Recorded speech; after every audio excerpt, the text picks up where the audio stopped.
দেখেছি না যে এই যে এটার তো আমরা দিয়ে দেখিয়েছি যেভাবে করে আপনারা কোট করে ফেলতে পারেন, রাইট?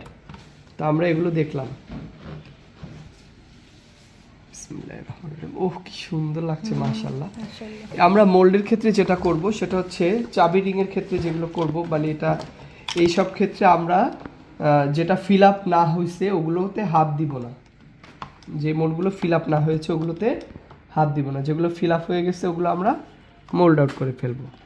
মাশাআল্লাহ দেখেন কি সুন্দর মাশাআল্লাহ।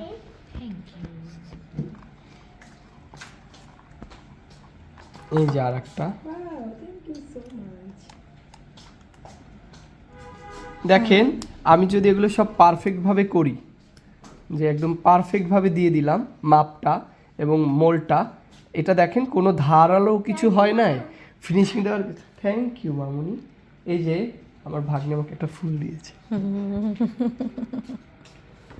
আমার জন্য সবাই একটা করে ফুল, সবাই একটা করে ফুল আছে। থ্যাংক এই যে ইউ। আমরা এভাবে যদি পুরো পারফেক্টভাবে করি, দেখেন এগুলো কিন্তু পিসগুলো একদম পারফেক্ট হয়ে গেল এবং এটা কোনো আর ফিনিশিং দিতে হবে না। আমরা চেষ্টা করব সব সময় এমনভাবে কাজ করতে যাতে ফিনিশিং দিতে না হয়।